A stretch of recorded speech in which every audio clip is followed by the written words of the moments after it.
My name is Ross, and for my global virtual tour, I decided to go to China. A little fun fact about me, I actually lived there for 3 years between 10th and 12th grade. I lived in Nanjing. On the side there, you can see an ox because according to the 20 to the Chinese zodiac calendar, 2021 is the year of the ox.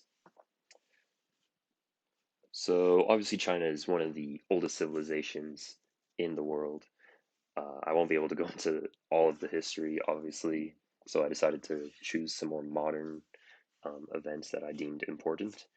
Um, from 1840 to 1842, uh, the first Opium War occurred. This was when Great Britain flooded the country with opium, causing an addiction crisis. The Qing dynasty banned the drug, and a military confrontation resulted. British forces shut down the Chinese ports, and Hong Kong was handed over to them. It was eventually handed back to China in 1997, and this left a lasting impression on the city as it is much more westernized than the rest of the country. In 1894, the First Sino-Japanese War occurred. This was when the Qing dynasty clashed with Japan over Korea. Chinese regional dominance plummeted after losing and influenced a series of internal clashes over the next 16 years.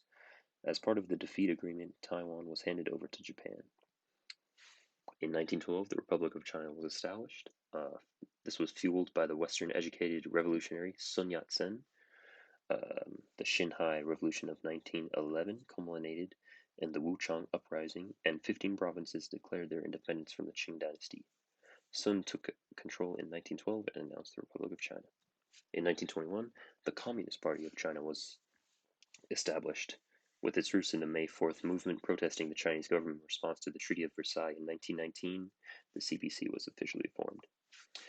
In 1931, an 18-year civil war between the Red Army and Nationalist Party began. This was followed by a second Sino-Japanese War in 1937 to 1945. After the Japanese captured Shanghai and Nanjing, it ended with Taiwan returning to China. In 1949, People's, People's Republic of China was established, and this marked the rise of Mao Zedong, a very prominent political figure in Chinese history. In 1966, the Cultural Revolution began. This was a campaign initiated by Mao to erase capitalist and traditional Chinese influences of the People's Republic and introduce the philosophy of Maoism to fill the ideological gaps. And finally, in 1989, the Tiananmen Square protests occurred. These were student-led protests that grew from the 1989 democracy movement demanding freedom of speech, freedom of press, and more. So some demographics about China. It's largely recognized as the most populated country in the world, with 1,439,323,776 people. In 2017, they had a GDP of over $12 trillion. This was second only to the United States. And as you can see from the map there, China is divided into provinces as opposed to states. Moving on to the architecture of China, it has evolved obviously through the centuries. And during its long development, it formed into a style which featured timberwork combining stone carvings, rammed earth construction, and most notably the arched bucket rooftop type things that you can see there. Um, you can't talk about Chinese architecture without mentioning the Great Wall, which you can see on the top right there. This was originally built as protection from a number of nomadic groups to the north. In the bottom right there, you can see the Forbidden City in Beijing. This was a formal imperial palace that served as a ceremonial and political hub for the Chinese government for over 500 years until 1925 when it was turned into a museum.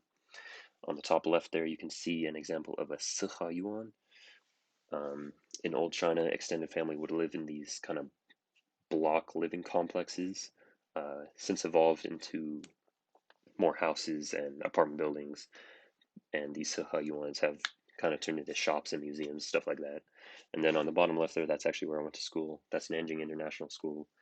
Um, so it's pretty cool to see as this architecture has evolved, you can still see the facade of old architecture in the newer buildings. It's very cool. It keeps it unique to the country, I think. Moving on to Chinese New Year. China does celebrate all the international holidays such as Christmas, but Chinese New Year is unique to the country itself, so I figured I'd talk about it. I would compare it most to Thanksgiving here as just a crazy travel holiday.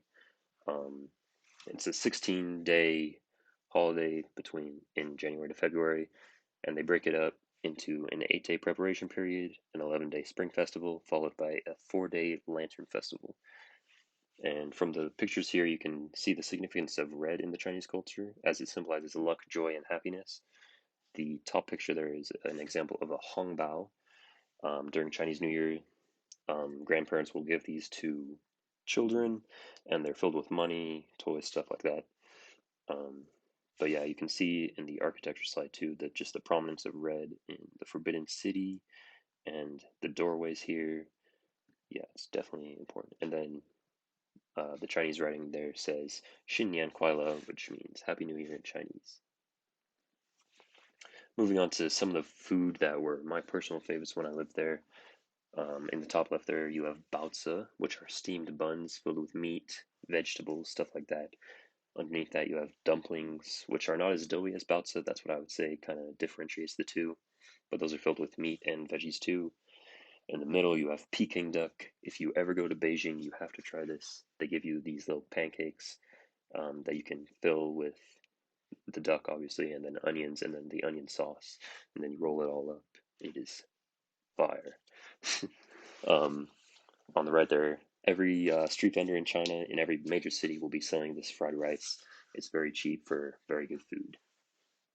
Um, while I'm on the food topic, I figured I would um, mention the westernization of food in China. They have all of our fast food joints that we have here. McDonald's, KFC is huge over there.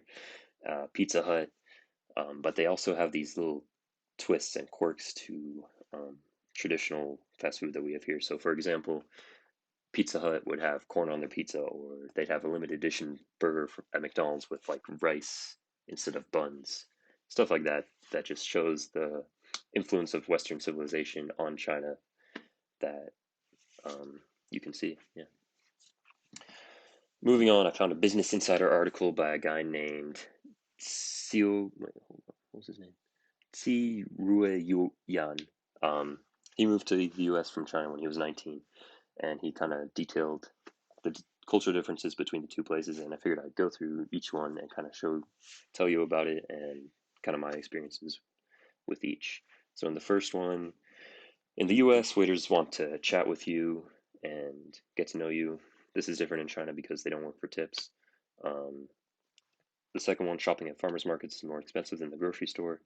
In China, they have things called wet markets where farmers will sell their vegetables, fish, stuff like that, and it's always cheaper than the grocery store. Number three, people don't usually bargain at markets in China. In every major city, they'll have these quote unquote fake markets where each vendor will sell fake items. um, I would go there and buy basketball jerseys, football jerseys, and I would always try to get the best price possible because they're always going to try to overcharge you, especially the foreigners. Um, fourth, in China, even college students can afford to eat out every night. I'm sure we all know the struggle of trying to dine out. It's too expensive, but as I said before, the street vendors in China make it super easy to afford really good food every night. Um, Number five, the difference between coffee and tea. In the US, coffee is definitely the drink of choice, I would say, um, as opposed to China, where tea is the drink of choice. They believe that green tea in particular has sort of digestive um, capabilities, I say. So they drink it after every single meal. Uh, Number six, in the US, no one drinks hot water. This was a huge thing for me.